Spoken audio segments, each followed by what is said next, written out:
Hi, this is Shauna, the CEO and founder of Fuel Talent. One of the things I have loved most in my 25-year recruiting career has always been the stories that people tell. Stories of leadership, career choices, company ideas, and team building. My inspiration for starting the What Fuels You podcast came from being curious about people's lives and wanting to help share their stories. What path brought them to this place? What decisions did they make that led to failures and successes? Who influenced those decisions, and what lessons were learned along the way? I hope you enjoy the What Fuels You podcast. Today on the What Fuels You podcast, I'm chatting with Sharelle Klaus, CEO and founder of Dry Soda Company. Sharelle is a Pacific Northwest native and has had a strong entrepreneurial curiosity from the time she was little. In 2005, when she was nursing her fourth child, she was frustrated that there wasn't a sophisticated non-alcoholic beverage that she could enjoy. So she solved the problem herself by creating one in her kitchen, and that was the launch of Dry Soda Company. Almost 15 years later, Dry is now in over 9,000 stores, including big names like Kroger and Safeway, and is one of the fastest-growing natural beverage brands in the nation. She is also an incredible mom to 4 children and a good friend. Welcome, Sharelle. Thank you for having me be here, Shauna. Of course. And thanks. I mean, you came like straight from an airplane, so. Yes, I did. Extra big nugget. Extra big shout out. Anything for you. I love you. Okay, we're starting with rapid fire. Okay, ready? Place you'd most like to visit in your Airstream. Grand Canyon. Best word to describe you as a leader. Collaborative. I like that. Do you prefer to sell, raise funds, or create? Sell. How old were you when you first got a tattoo, and what does it mean? My first tattoo was not until I was 37. Oh, okay. Yeah, I wanted to have tattoos when I was 18, but I wanted to wait till I was 40 to make sure I wanted them. Nice. You almost made it. 37's I almost made it. Almost 40. So yes. Which one is it? It's the world that's on my back because Okay. I want to travel the world. Okay, and you're doing that, which is Yes. super cool.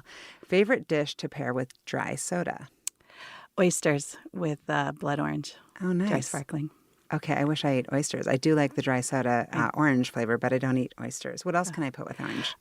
Oh, gosh, so many things. Fried chicken is amazing with blood orange. Love yeah. fried chicken. Yeah. Love you, and I'm so excited that you're here. So tell me, I know that you grew up in Bend, Oregon, which is like people tend to leave Seattle and go to Bend. It's so beautiful there. It is beautiful there. It sounds like a craziest, beautiful childhood place to be raised. It was really fun. We moved there when I was in 5th grade, and I loved it immediately. And it's just there's so many things to do outside, and then it's such a community. Yeah. It's kind of funny because all of my friends, we were so excited to get out of that town because it was 20,000 people back when I left, and we just were like, we got to get out of here. And I'm not a small town girl, so I was like, get me the heck out of here. And where did you move to Bend from? Eugene, Oregon. Oh, yeah. So it's it's not that crazy. No, but I was meant to live in New York. So I know. But somehow I got stuck in Bend. But anyway, so ironically, almost all my friends from high school have moved back. Yeah, I mean, that's what it seems like people do. And I mean, similar to like Mercer Island where I grew up. And it's ironically 22,000 people. Yeah. And even though it's, 5 minutes to a city, it's a town. Yeah. And it's got that community feeling. And I think people crave that, especially nowadays. It's hard to find. Yeah. And it was a great place to be raised as a child because we just had so much freedom and we had such a good time. Yeah. And who were you like little? I think we would have gotten into a lot of trouble. I think it's probably good we didn't know each other. So like 5th grade, Sharelle, like what fueled you back then? What were you into? I was really competitive, sort of academically competitive, and I had ADD, so I could never sit still, and I always had ideas and things I wanted to do, and I created, I think, my first real entrepreneurial experience, I think, happened in 4th grade, but I got in trouble all the time for talking in class. Kids with ADD, me too. I was like, shows potential, easily distracted. Yeah, exactly. If Sherry could just be quiet. They used to call me Sherry. Oh, they did? Yeah, that's my nickname. So cute. I don't think I little can call you Sherry. No. You're not a Sherry. No, I know. You're a Sharelle. Yeah. And so was having ADD something you were kind of aware of or insecure about? Were you diagnosed or you just knew it? No. I was diagnosed. Yeah. I was full on. My mom put me on like this crazy diet where I couldn't eat any red food coloring. I still get really spazzy if I have like red food coloring. But it was that was terrible. So I still haven't forgiven my mom for that one because, like, I couldn't have any sugar or anything. So during when all the kids were having the parties, in their classes, I had to eat these weird sesame crackers and drink apple juice, whereas everyone else was getting soda and cake. Yeah. So that lasted a couple years, and then I was put on medication. Yeah. Did it help? Yeah, it did. You know what? I like my ADD. It gives me a ton of energy, and it certainly helped at the beginning of dry. And I've learned to deal with it now. But Yeah. I always sort of was just very different. I mean, I had a lot of friends and everything, but it was just different, and I didn't mind that. Yeah. But I didn't like not being able to eat the cake. Yeah. And Clearly. so she's like, and I still want to eat my cake. And so were you clear on kind of, if you look back, kind of what you valued or what you thought, if I am like this, I will have arrived? Oh, yeah. I was very clear from a really young age what I wanted to do. I was very independent and not really very connected to my family. I was very clear on I was going to go to New York and I was going to become a CEO or Secretary of State, take either one. And I just knew that I had big things in store. You're such a good mom. Oh, thank Did you always know you wanted to have a lot of kids? Yeah. Yeah, I had a lot of energy, and I wanted to have my own family. Yeah. And yeah, I always wanted a lot of kids. I just didn't know quite how that was going to work with having a big career, being Secretary of State. But I knew I had to have, if I was going to do that, I was going to have a husband that was like going to be willing to be a stay-at-home dad. Because And did you find that? I did. Jim, my wonderful, wonderful ex-husband, did half-time stay at home with the kids, and then we would go back and forth. That's really hard to find. Not the stay-at-home part, but just the kind of true partnership. Yeah. Oh, we have and we still to this day have an amazing partnership that, as you've heard me talk about so much, that I am thankful. That could be a podcast in itself, like how to stay friends with your ex-spouse. Yeah, because he's like one of my best friends. Yeah, I know. Yeah. I love that. I think it's cool. And so you valued the idea of living a big life. Yes. And were you driven by kind of affirmation or money or? It's new experiences. Just new experiences. Yeah. So for me, it's not money. I mean, if money can buy me new experiences, great. It's all about, when I was a kid, I always assumed I would visit every country in the world, which is why I have the world tattooed on my back. It didn't dawn on me that would probably be difficult to do. I just wanted to see everything. I wanted to experience everything. My mom used to get nervous because she thought I would get into it. Where did that come from? I don't know. I'm adopted, so I'm not at all like my family that I grew up with. I'm very different from all of them. And they were more religious and more kind of family, stay home. Yeah, stay at home. My mom was a stay at home mom. My dad was, I don't know, he was sort of like was he around? A bit. Yeah, I wasn't very close to him at all. I had such clear visions of what I wanted. Yeah. And I was very different from my brother. And have you met your birth parents? Yeah, I know both my birth parents now, and they're both very entrepreneurial. Interesting. Yeah. It's really funny because I spent last Thanksgiving with my birth father and my birth sister, half-sister, and it was very funny to be – it was like we were 4 days in a house, and I'm like, oh, holy crap. I see all my obnoxious personality traits. In a good way. They might be listening to this podcast. They will. And it's just funny because I adore them. But when you're adopted, you don't have anything that you share with other people. So to actually see that for the first time in my life, truly, that was the first time I'd spent that much time with them. Yeah. How old were you when you learned you were adopted? I'd always known. My parents always just, told. I always knew I was adopted. And did you always want to meet? How old were you when you met your birth? I was 18. Parents? And I thought Rick Springfield is my birth father, so I really wanted to meet him. Are they married? Your birth parents married? No, they were really young. Yeah. So no, they're not married. They each have their own separate families. Interesting. Yeah. And then you had your first young. Yeah. I had my first at 27. That's pretty young. That's not that young. Well, yeah. I guess I think of it as young. I guess I think we'll talk about that. Yeah, we're definitely going to get to that, Grandma. And so then so now we're leaving Bend, Oregon, and coming to school in Seattle. How'd you pick Seattle? Is this the big city? Well, no, I'll be honest. So this goes back to my mom's religious things. Is she was only going to pay for my first year of college, and she would only pay for it if I went to a Christian school. Okay. So it's like, whatever. I mean, it's fine, but that was not my choice. Where would you have gone? NYU? Yeah. Really? For sure. I wanted to go. Well, I don't know that I would have gotten into NYU. I was just telling Willa this yesterday because I have a daughter that's at NYU, and I was just saying I'm so proud. So you would have gone somewhere else, but you I would ended have up gone to New York. Okay, so New York. And I also was kind of interested in going internationally abroad. I was even looking at South Africa, interestingly enough. I had but I didn't. I ended up going to SPU. Yeah. And I actually had a really good experience there my first year. That sort of surprised me, and I developed some really good friendships, and I had some really amazing professors. I also had some really negative experiences there where I felt like there were some very closed minds there that it was very uncomfortable for me. But I decided to stay.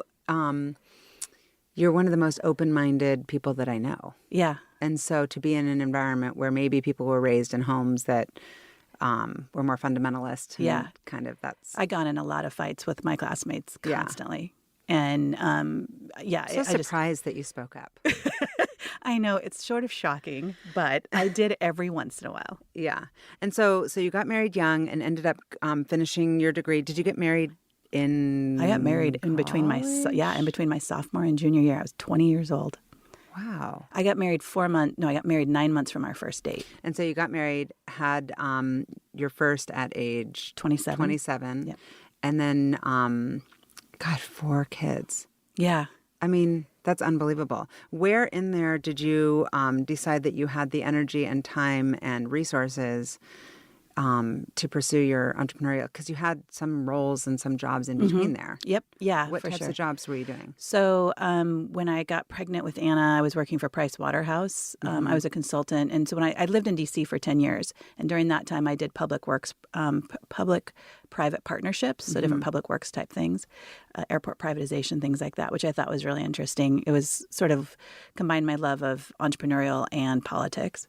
So I thought that was interesting. And then so that's where I was working with when I got pregnant with Anna.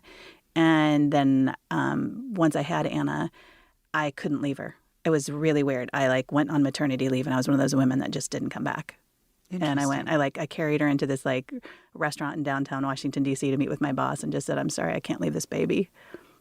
Which was scary to do. I mean, because I cared a lot about my career. Yeah, you did care a lot about your career. And I feel like you're also really big on women's equality and women's empowerment. And so would you have told your younger self, don't get off the train? Or are Not you at glad all. that As you a made matter of that fact, choice? I'm so glad. It was the smartest decision I ever made. And I actually have a whole belief that women should be able to go on and off the train, and that even when we take time and get off that train, I learned so much during that time. And a lot of what I learned while being a mom to 2 babies my daughters are a year and 2 weeks apart. So I had these 2 babies. I was living in D.C. and then we moved out in the country of Virginia.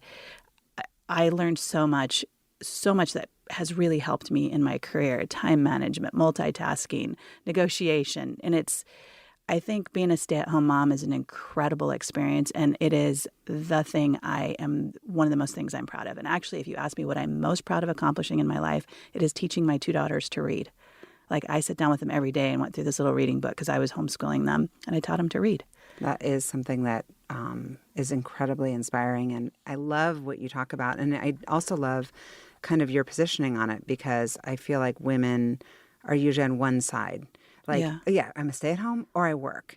And this in-between of realizing that you should be able to do both and that both are valuable. They are. And I wouldn't trade it. And I've done it 2 different times, where I was a stay-at-home mom for a while. Then I started a company, and Jim stayed home with the kids or the girls.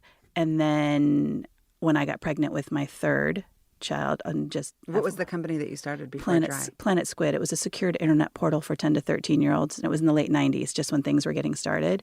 It was a really cool concept. It didn't get very far because it was around the time of our second round of financing that internet bubble burst, and it was really difficult. How did you know what you were doing? I didn't. You didn't? Oh, my God. I have the funniest stories, which we will not tell here. No, but I think we should. Oh, my God. Bring it. Oh, my gosh. So you're like, I think I'm going to start a technology company, and so you incorporate the company and find a name. Yeah. Not in that order. I did not know what I was doing. And there are some tech investors, some of those angel investors, that I still try to hide from, because it's so embarrassing, the presentation I did. I did not know what I was doing. Well, you got them to invest. I got some. Yeah, I definitely got some people to invest. And I think the concept itself was really cool. But what I found was I didn't really care about the technology. What I cared about was building a brand. And interesting. Yeah. And what was the company? Like, what was It was supposed to it was a solve? secured internet portal for 10 to 13-year-olds, but we also had this sort of like Facebook component to it that was really interesting, but it would have been for just 10 to 13-year-olds, right? And it was like about sharing whatever was big back then, Pokemon cards or whatever it was, but like finding ways to be able to share with, anyway. I think it sounds really cool. It was cool. And how long did it last? Well, it didn't actually ever even get launched because we were in the middle of all the building the technology. Yeah. And when it Yeah, went but what a belly cool experience. I mean, It talk was about super cool. learning.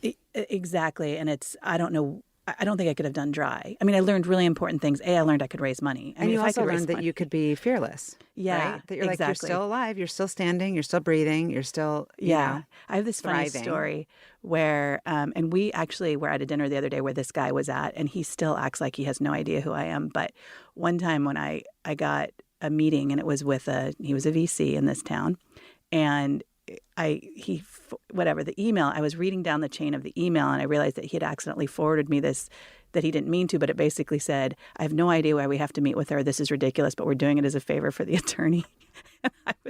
And I still went to the meeting, and I was like, okay, well, here we go. And did you bring it up, or you just pretended that you didn't see it? I just pretended I didn't see it. But what's super funny about How that? long did the meeting last? Probably like an hour. I mean, I really appreciated that he gave me that time. And so what ended up ultimately bringing you from D.C. back to Seattle?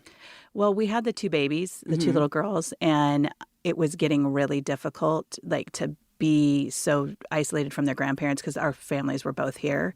And I felt bad. I loved the East Coast, and I really did not want to leave. But I knew the importance of family. And Jim has a really lovely family that has lots of cousins and uncles and great-grandparents. And I thought that was really special, and I wanted to be near that. And I am really glad we did that. That was something that was really valuable. So you moved back here as a stay-at-home mom. Yeah, I was a stay-at-home mom. And so you're nursing your fourth baby, and you're realizing, like... So interestingly, what happened is after I had my son, Zane, he's my third kid, I knew I wanted to start another company. And so my idea was I'm going to wait till he's a year to a year and a half, and then I'm going to start a company. And I knew I wanted to build a brand. And I knew it needed to be something that I was passionate about, because I experienced what happened when you do something that you're not passionate about. It's a little bit harder.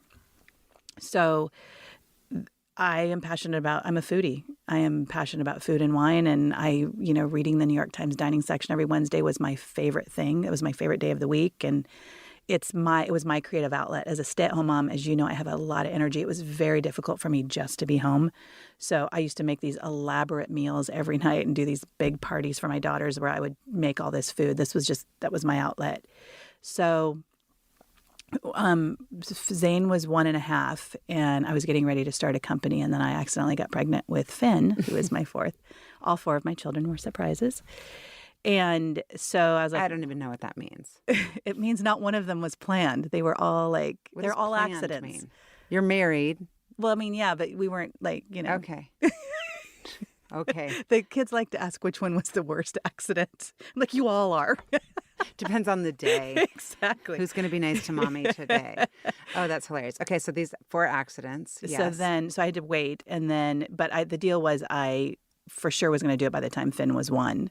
So I was like, I'm sorry, buddy, but mommy's out when you're 1. And I came up with, I was just actively thinking about, what would it be like to build a brand? What would that look like? And so in January, before he was 11 months old, so I didn't even give him a year. I started in January.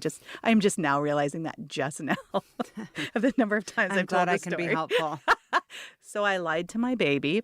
That's the net of that one. Anyway, and I came up with the concept of dry. Okay. Literally sitting in what I have. I used to have this chair in my house called the thinking chair, and I was sitting in my thinking chair, and I came up with the idea. Well, the name is so cool. Well, I was also sitting in that chair when I came up with the name, so thank you. It just sticks. And also it says kind of what it is. Like, I'm dry. Yeah. Yep. If I'm exactly. dry, I mean, is that was supposed to be linked? Yep. Okay, good. So I'm not just like this Nope, brilliant. you're not just making... Well, you are brilliant, just not in this way. And so how did you go about who was your first customer? My first customer were restaurants here in Seattle. My very first one was Cascadia Restaurant, which was nice. Carrie Sears' restaurant. And the way that I got that is I went and found a PR firm. So I created the product while I had all these kids at home because, I was still How do you stay at create home. a beverage product? I'm picturing like a science. Yeah, no, I did. I Like had like, yep. beakers and Petri dishes. Yeah, they weren't Petri dishes, but yeah, I had beakers and like a refractometer. And I got an hour lesson from a food scientist one Saturday afternoon. He called and And so where do you get literally, how do you do it? You get flavor extracts from flavor companies. So I had to get like special extractions of these different flavors. Flavor companies. You're like, hey, it's me, Sherry. Yeah, and they're like, so? And so I had to do some, me, I had to do my thing, and I got them to send me stuff. But then I had to create the recipes. Okay. So then you add the sugar, the water, the acid, whatever. And who was tasting them for you? So, I was, but I also, once I got them to a certain level, I would take them to friends and family, and then so I would have these big groups, basically. That's so cool. Yeah. That's so fun. And what was the first flavor? There were 4 flavors, lavender, kumquat, rhubarb, and lemongrass. Very chic. So she. I know I am. That's very she. That's like you feel like you're the cool, sober person. That's the whole point. I needed to find something that you could pair with food and that you could have in a really elegant restaurant. Yeah. And so I went and found the PR firm in Seattle that had been repping Tom Douglas because Tom Douglas was getting so much press. And I was like, well, whoever's doing his press is doing a good job.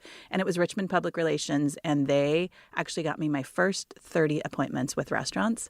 And that's how I did it. I went around and they would schedule me these appointments all day long, and I would just go sell to the chefs and sommeliers in Seattle. And Carrie Sear was the first one. So you just come in and you bring them samples. I had a small batch made. And then they were thinking about kind of which foods to pair it with, or you were making suggestions like this could go really nicely with your blah, blah. Yep, because I studied all their menus before I ever went in. And it was really interesting because the chefs all were thrilled and they got it like right away. And the bartenders got it right away. The people that didn't get it right away were the sommeliers. They were very kind of snobby with me and they're like, why would I talk to your soda company? And I'm like, riddle me this. Is it or is it not your job to pair a beverage with a meal, right? No matter what. It doesn't always have to be wine. And what are you going to do for your customers that aren't drinking? And that was kind of a light bulb moment for a lot of them. But chefs got that right away because they knew there was many customers that don't drink. Mm-hmm. And you need to be able to accommodate everybody. So how do you figure out who your target audience is? I mean, is it like pregnant women? Is it people who aren't 21 yet? Is it recovering alcoholics? Is it all of the above? It's all of the above. And I think there's different times in your life when you do drink or don't drink. And what's interesting is, or just even times of the week. Like some people just don't drink. My friend who's a dentist is like, I don't drink during the week. Yep. But on the weekends I might. Yeah, exactly. He has to be on his game at like 6 a.m. So that was, and I mean, I knew that you could be on medication. There's all sorts of reasons why you don't drink. Not everyone in the world drinks. And I actually grew up in a family where we didn't drink alcohol. Yeah. So that was a very familiar thing to me. But I also, what's interesting is, as I like to say, is I think I was definitely way ahead of my time here because now we are here, almost 15 years later, and the millennial generation are calling themselves the sober generation. Alcohol sales are down 3rd year in a row. There's this stuff called Sober Curious. There's lots of bars that are popping up now that serve only mocktails. So the mocktail culture is becoming really big. So they're so body conscious too. Well, yeah, and then dry is calories. And dry doesn't have very much sugar in it. So it's dry. What I'm trying to say is dry is perfect. I think that you're perfect also. And what I also think is that it takes a lot of courage to go into a male-dominated industry. Mm-hmm. But I'd imagine if anyone could do it, you could do it. Thank you. And so have you had kind of things come up along the way that would surprise our listeners? Or not surprise them, I guess? I was going to say probably not surprise our female listeners. There's been a lot. I'm like literally in the middle of dealing with one of those things like right now. And like harassment situations? Not taking harassment, you seriously? But dealing with when you confront a male who has a decent size ego, it can be more difficult if you're coming at them as a female and then they retaliate. And I'm dealing with that right now, full-on retaliation based off of, because I've known this person for a really long time. And it's just things like this happen, or I've had it all happen, mm-hmm. right, in the last 15 years. With my first distributor, my second distributor down in LA, I was relentless, but I was trying to get a lot done. And they basically told me, they said, we'll bring your product on. We're going to bring it in here and we'll bring it up in Northern California. But you're not allowed to come into our offices. Your people can, but you can't because you're a relentless bitch. They said the word, the B word? Oh, yeah. I've been called that twice by 2 different people. But yeah. And I was like, Well, I don't Like, know. I'm just getting her done. Exactly what I said. I'm like, who else is going to get this done? And sometimes you call them out on, would you be saying that to somebody that doesn't have breasts? Yeah. Yes, no, maybe. I don't think so. So I think it's been, for years, I just tried to stuff a lot of that down and I didn't talk about it. I didn't talk about it at all. Mm-hmm. It's only recently that I've started even telling that relentless bitch story. And I've been in big meetings where the head of it was a big distributor and there's like 10 people in the room. And he stopped me and said, so can you tell me this, who's taking care of your kids right now? And then you're just like, you just stopped a meeting to ask me that question. But maybe it was a compliment. Who's taking care of my children? Yeah. You think that's a compliment? Maybe he's saying, how incredible is it that that was no. You and I get into these arguments about this because I tend to see, I haven't had a lot of that happen to me. And I always think that it's like positive. I didn't take it as positive because he was not at all. Because because you're going back to like, well, would you say that to a man? Well, exactly. Like, why like, why you is that stopped relevant? The meeting. Yeah, you're like, why is that relevant? Yeah. And I did ask him that, and he said, well, because I wouldn't let my daughter do this. Interesting. Okay, so it was negative. Well, yes. See, I'm always like, I see the world through rose-colored glasses. Okay, so back to the non-drinkers. Is it bad that I'm like to put my dry with vodka? Not at all. Are people doing that? For sure. It's a great mixer. It is a great mixer. And interestingly, like the first restaurant I went to, which was Cascadia, Carrie and I, the chef, were sitting there and the bartender came over in like 10 seconds and was like, what is that? And started mixing it. So from the beginning, people have used this as a mixer because it does make a good mixer. That wasn't why I created it, but I certainly appreciate that it gets used that way a lot. I use it that way sometimes as well. And so, yeah, no, it's however you want to use the beverage. This was why I created it, but whatever floats your boat. Whatever floats your boat. Maybe some dry with some vodka, a little orange twist. Yes. Sounds good to me. And so, like, at what point in the development of your company will you feel like I've arrived? Is there a goal? You know, that's funny that you say that because I think, as you know, I am turning 50 this summer. And this last year has been a big year for me. It's been really interesting. And it's caused me to realize there isn't any arriving. I feel like I have arrived. I feel like I've arrived in the sense that I have everything I've ever wanted. I get to be the CEO of a company. I have an all-female executive team who just delight me every single day. Like, I love this team, my whole team. I have these 4 kids that I get to spend time with. I get to travel. So for me, I have arrived. I've arrived at anything and everything I've ever wanted. So there isn't some big end point that means that I have arrived. I guess, do you feel successful?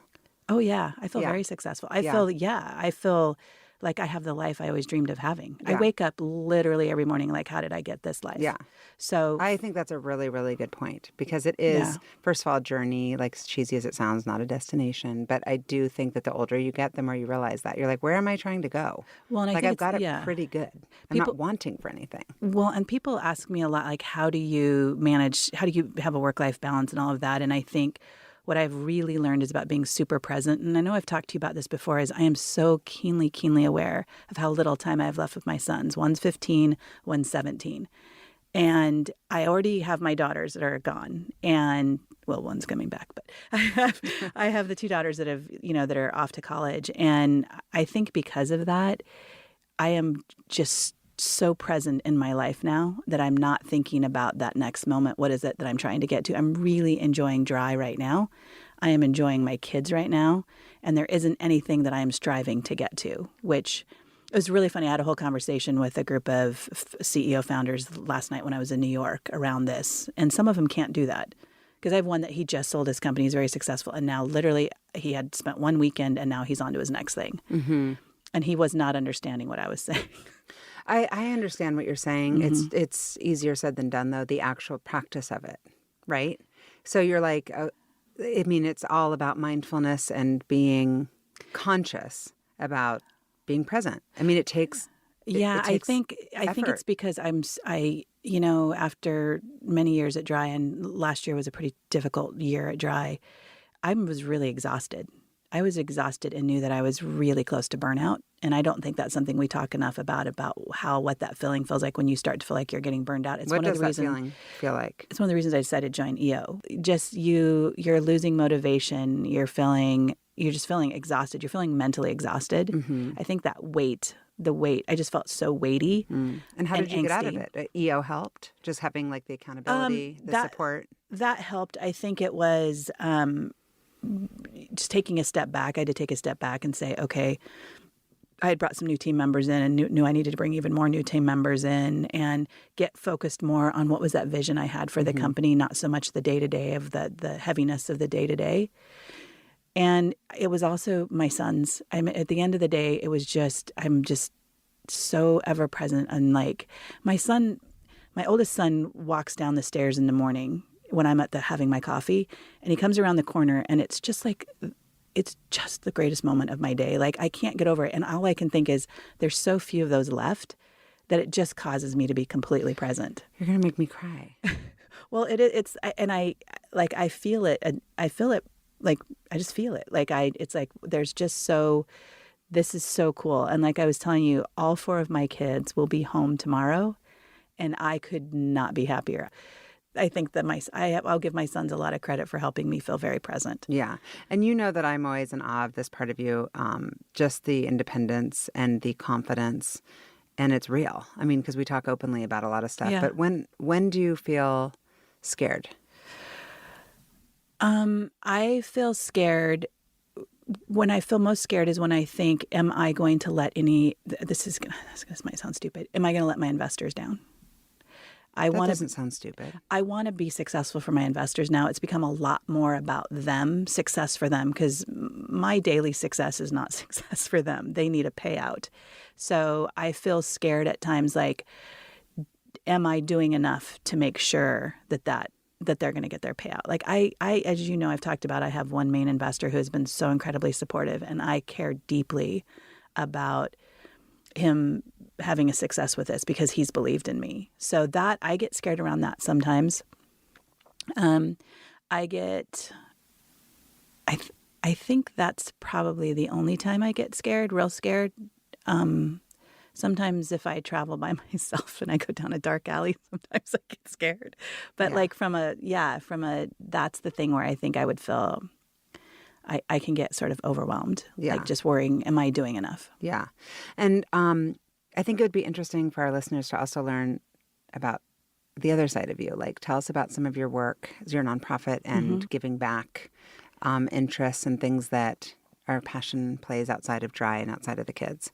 So for me, I have, since I was in college, I sort of learned about this concept of microdevelopment in third world countries where you're helping, in particular, women be able to make a living or have a little company or for whatever. And so I've always had a deep passion for that. So last year I got involved in the Aliados Foundation, which works with the indigenous people in the Amazon and the Andes, in particular in Ecuador. And it helps them be able to utilize products out of their land that they have through sort of their natural way of doing things and bring products to the market. And so they can have sustainable business. And so it's been a really powerful thing for me. I knew that I would care a lot about the people part of it. I think what I didn't recognize how much I would care about it was the environmental piece of it. Being in the jungle and being in the Amazon it's been an incredibly powerful experience for me. And I'm definitely an outdoors person and care about the earth, but being there just sort of changed my insides almost. So to be able to marry those two things, I'm really passionate about. And so, that's why I'm going back down there to be with the indigenous people for my 50th birthday. I know. I'm sad I'm not going to be with you. You were invited. I know. I'm beyond sad. But so how did you know how to do that? Like you just said, okay, I'm passionate, and then you researched it? Nope. Or you created it? Nope. So what happened is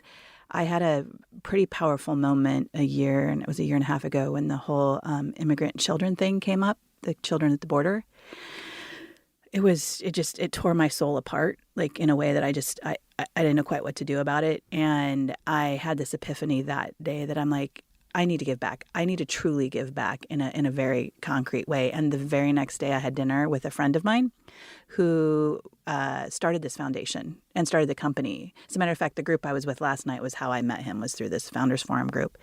And he was telling me about it and how they need board members. And I was like, and so I was telling him first I was telling him my story, and he was like, oh my gosh, Sharelle, this is amazing, because we could really use you on the board for this very specific reason about how we actually bring products to market. And so what are the products that they're bringing to market? So there's different things. There's Wayusa tea, there's peanuts, there's cinnamon, there's some just different sort of natural things like that coloring, like there's a special coloring, achiote, I think it's called. Last year, Dry was having a really rough year, and I made the decision that I said, okay, well, I'm going to go to Ecuador and check this out. And I made reservations 3 weeks later, and I was like, I can't believe I'm leaving the company in the middle of all of this. But I went down and I had this incredible experience being in the jungle and meeting these indigenous people and seeing what an impact this has on their lives and what an impact it had on my life. So it's what I would really like to do in my future, is spend more time around that. But I'm really grateful I get to do work on that now.